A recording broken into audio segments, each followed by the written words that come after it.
Hello everyone, আসসালামু আলাইকুম। আজকে আপনাদের দেখাবো ইউনিকভাবে এঁচোড় রান্নার রেসিপি, আর চেষ্টা করব খুব সহজভাবেই দেখানোর। চলুন দেরি না করে রেসিপিটি শুরু করা যাক। এখানে আমি কিছু কাঁঠাল নিয়েছি, আর কাঁঠালগুলো একটু আমি ছোট ছোট কেটে নিয়েছি। আর প্রথমে আমি কাঁঠালগুলো সিদ্ধ করে নিচ্ছি।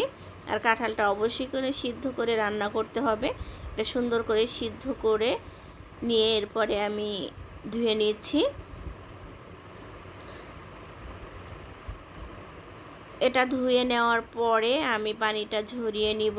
অনেকেই আছে কাঁঠাল কিন্তু ওইভাবে রান্না করতে পারে না। আমি যেভাবে রান্না করছি, যে কোনো মানুষ কিন্তু কাঁঠাল অনেক পছন্দ করবে।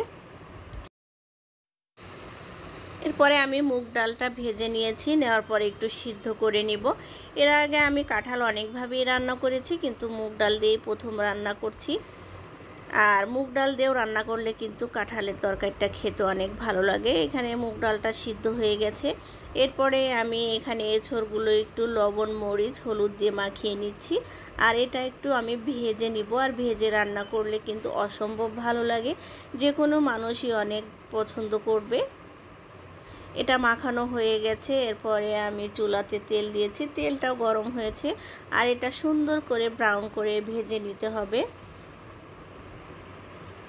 আর আমি যেভাবে রান্না করছি, এটা দেখে মনে হবে না যে কাঁঠালের তরকারি, দেখে মনে হবে যে মাংস রান্না করেছি। আর সবচাইতে হাসির ব্যাপার হলো, আমি নিচে ভাবিকে একটু কাঁঠালের তরকারি দিয়েছিলাম, তারা আর বাচ্চা মনে করেছে মাংসের তরকারি, সে মাংস ভেবে খাওয়ার জন্য কান্না করছে। যাই হোক, আসলে বোঝা যায় না যে এটা আসলে কাঁঠাল নাকি মাংস। এটা সুন্দর করে ভেজে নিয়েছি। এখন আমি এটা নামিয়ে নিচ্ছি। আর এটা কিন্তু অবশ্যই ব্রাউন করে ভেজে নেবেন। এখন আমি এটা নামিয়ে নিচ্ছি।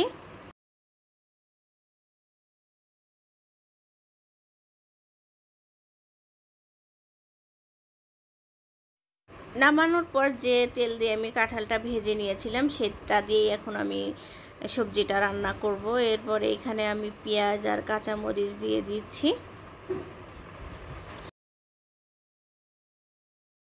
এরপরে এখানে আমি দারচিনি, এলাচ, তেজপাতা আর একটু পাঁচফোড়ন দিয়েছি, আর 3টা শুকনো মরিচ দিয়েছি। এটা দিয়ে এখন আমি ভালো করে পেঁয়াজটা ভেজে নিব।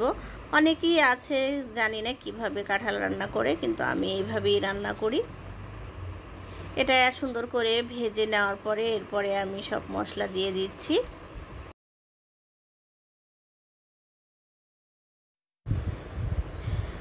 হাফ চামচ জিরা বাটা, হাফ চামচ রসুন বাটা, আর হাফ চামচ আদা বাটা দিয়ে দিচ্ছি। আর যেহেতু এটা একটু নিরামিষের মতো, এগুলি অবশ্যই দিতে হবে, না দিলে কিন্তু খেতে কিন্তু ভালো লাগবে না।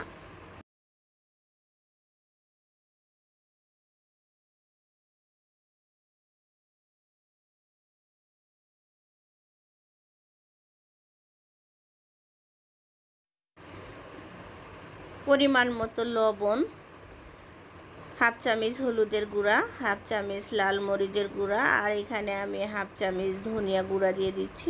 এখানে মনে হচ্ছে একটু তেল কম হয়েছে, এজন্য আমি আবার একটু তেল দিয়ে দিলাম। দিয়ে এখন আমি মশলাটা ভালো করে ভেজে নিচ্ছি। ভালো করে ভেজে নিয়ে তারপরে এখানে আমি প্রথমে মুগের ডালটা দিয়ে দেব। সিদ্ধ করা মুগের ডালটা এখন আমি দিয়ে দিচ্ছি। আর মুগের ডালটা দিয়ে কিন্তু একটু ভালো করে কষিয়ে নিতে হবে। অনেকে আছে মুগের ডালের গন্ধর জন্য খেতে পারে না, কিন্তু একটু ভেজে রান্না করলে কিন্তু খেতে কিন্তু ভালোই লাগে। আর মুগের ডাল দিয়ে বিশেষ করে বড় মাছের মাথা দিয়েও রান্না করলে ভালো লাগে। আর রান্না একটা আর্ট, যেভাবেই রান্না করেন না কেন দেখতে ভালো লাগে, খেতেও ভালো লাগে, যে যেভাবে রান্না করে। দেখা যায় একই রান্নায় একই মশলা দিয়ে রান্না করলে এক একজনের রান্নার স্বাদ কিন্তু এক এক রকম হয়, একরকম কিন্তু হয় না। সেমভাবেও রান্না করলে কিন্তু একই রকম স্বাদ পাওয়া যায় না, কারণ আসলে এক একজনের হাতের মজাই এক এক ধরনের।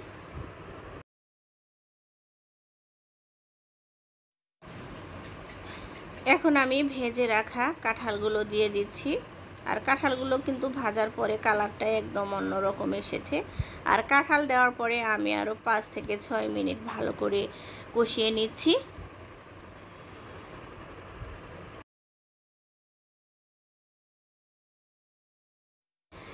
ভালো করে কষিয়ে নিয়েছি। এখন পরিমাণ মতো একটু ঝোল দিয়ে দিচ্ছি। ঝোলটা দিয়ে একদম আমি শুকিয়ে নিব, একদম মাখা মাখা করে রান্না করব। এরপরে উপর দিয়ে আমি একটু গরম মশলাটা দিয়ে দিচ্ছি। গরম মশলাটা দিলে আর একটু খেতে ভালো লাগবে। এখন আমি একটু জাল দিয়ে নিচ্ছি আর চুলার আঁচটা একদম বাড়িয়ে দিয়ে রান্না করব, যেহেতু সব কিছু সিদ্ধ, খুব একটা বেশি সময় লাগবে না। এখানে সম্পূর্ণ ঝোলটা শুকিয়ে গেছে আর আমি আগেই বলেছি একটু মাখা মাখা করে রান্না করব।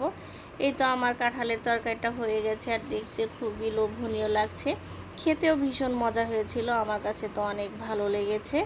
এখন আমি একটা বাটিতে পরিবেশন করছি।